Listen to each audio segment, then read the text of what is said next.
Squadron leader Rakesh Sharma, सारे राष्ट्र का ध्यान आपके तरफ है और हम सब आपको बधाई देते हैं। ऊपर से भारत कैसा दिखता है आपको?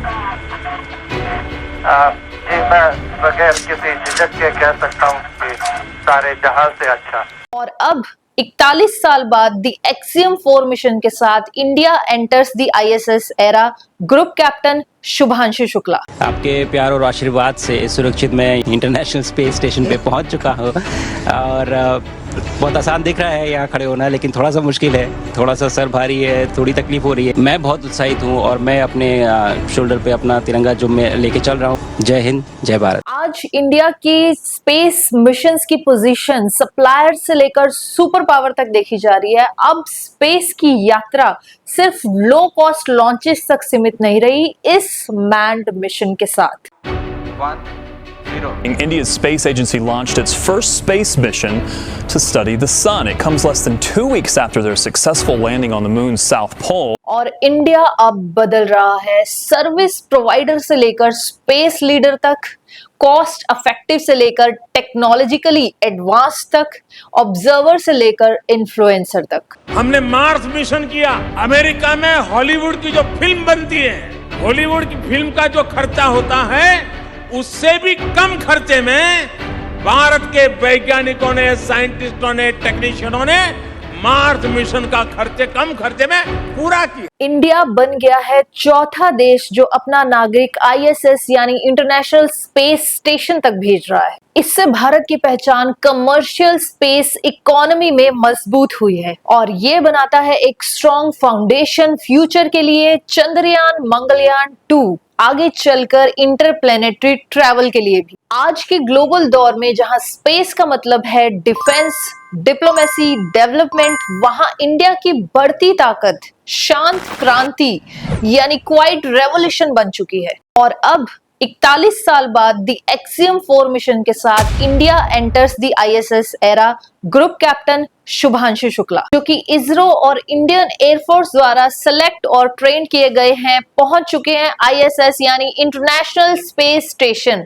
एक्सियम मिशन के साथ। आइए मिशन की कुछ डिटेल्स जानते हैं। लॉन्च व्हीकल्स स्पेसएक्स का falcon 9 rocket, spacecraft crew dragon capsule, launch site Kennedy space centre USA, duration लगभग 14 दिन ISS पर, training Yuri Gagarin the cosmonaut training centre Russia और NASA plus Axiom facilities USA में हुई। इसके साइंटिफिक गोल है Indian designed microgravity experiment का conduction. Microgravity का मतलब है कि ऐसी कंडीशन जहां की ग्रेविटी बहुत ही कम है, जैसे कि स्पेस में होता है। जब कोई ऑब्जेक्ट या इंसान ISS जैसे स्पेस स्टेशन में होता है तब वो ऑलमोस्ट वेटलेस फील करता है। इस कंडीशन में साइंटिफिक एक्सपेरिमेंट किए जाते हैं क्योंकि माइक्रोग्रेविटी में कई चीजें अलग तरह से बिहेव करती हैं, जैसे प्लांट सीड्स कैसे उगते हैं वहां बिना ग्रेविटी के, ह्यूमन बॉडी स्पेस में कैसे रिएक्ट करती है और दवाइयां और केमिकल रिएक्शंस वहां कैसे परफॉर्म करते हैं। इंडियन साइंटिस्ट ने कुछ ऐसे स्पेशल एक्सपेरिमेंट्स डिजाइन किए हैं जो कि ISS पर शुभांशु शुक्ला परफॉर्म करेंगे, जैसे कि मूंग और मेथी के सीड्स को उगाकर देखना कि क्या उनमें कुछ अलग ग्रोथ होती है। Indian health biotech related payloads का जीरो ग्रेविटी पे इम्पैक्ट चेक करना, स्पेस में इंडियन मटेरियल साइंस पर बेस्ड कुछ छोटे एक्सपेरिमेंट। ये एक्सपेरिमेंट इंडिया के एग्रीकल्चर, हेल्थ और स्पेस साइंस के फ्यूचर में काफी हेल्प करेंगे। दोस्तों यहाँ थोड़ा सा ये जानते हैं कि स्पेस मिशंस की शुरुआत कैसे हुई और कैसे एक फीमेल डॉग ने इंसानों के लिए स्पेस का रास्ता खोला। स्पेस एक्सप्लोरेशन की कहानी शांति में नहीं बल्कि जंग की गूंज में शुरू हुई थी। वर्ल्ड वॉर 2 के बाद दुनिया 2 सुपर पावर में बट गई थी, यूनाइटेड स्टेट और सोवियत यूनियन, जो अपनी टेक्नोलॉजिकल सुपीरियरिटी साबित करने की रेस में लग गए थे। जहां पहले स्पेस में जाना सिर्फ एक साइंस फिक्शन की कहानी लगती थी, वहीं 1950s में ये एक नेशनल ऑब्सेशन बन गया। खासकर सोवियत यूनियन के लिए उन्होंने जर्मन V2 रॉकेट टेक्नोलॉजी के बेस पर नए रॉकेट डेवलप किए और फिर सर्जिया कोरोलिव की लीडरशिप में सोवियट्स ने लॉन्च किया स्पुतनिक 1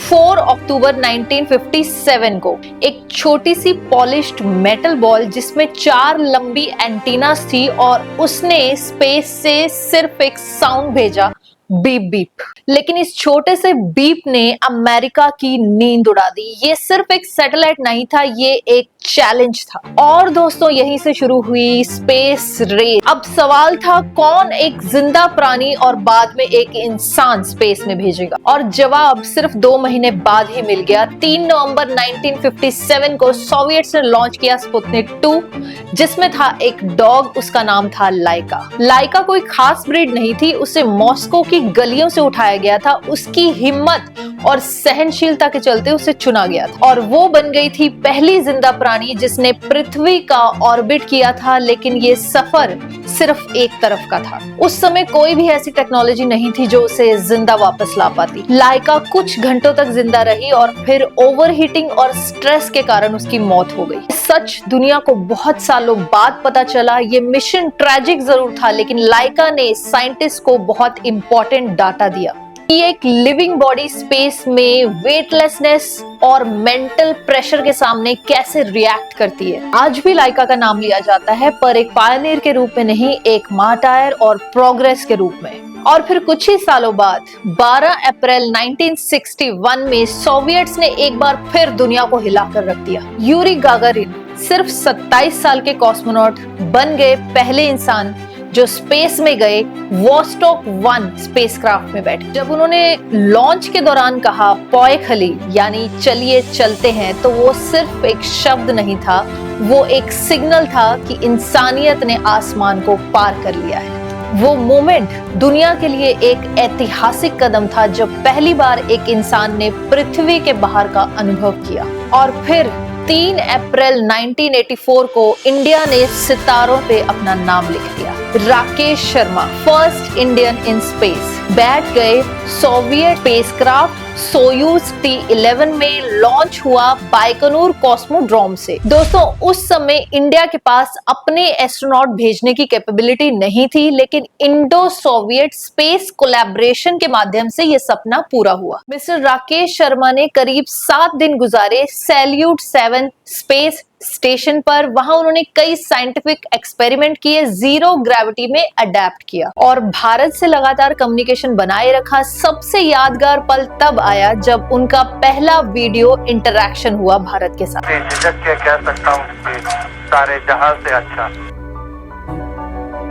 और अब वो इतिहास के पन्ने लिखने जा रहे हैं। Wishing you all the very best to the crew, Godspeed, and spend as much time as possible to look out of the window.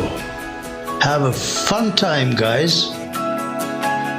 दोस्तों शुक्ला जी अपने इक्विपमेंट्स और गैजेट्स के साथ एक सॉफ्ट व्हाइट स्वैन भी लेकर गए हैं जिसका नाम है जॉय।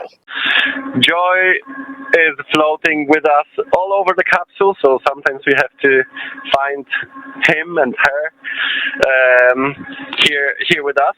जो ग्रुप कैप्टन शुभांशु शुक्ला के साथ स्पेस में उड़ता नजर आ रहा है, वो सिर्फ एक खिलौना नहीं है, वो भारत की शांति और गरिमा का प्रतीक। उनकी पत्नी डॉक्टर कामना शुक्ला, उनका बेटा, उनके पेरेंट्स, पूरा शहर, पूरा देश उम्मीद भरी नजरों से इस मिशन को देख रहा है। ग्रुप कैप्टन शुभांशु शुक्ला का ये मिशन सिर्फ एक व्यक्ति की उपलब्धि नहीं है, ये भारत के लिए एक स्ट्रेटेजिक माइलस्टोन है।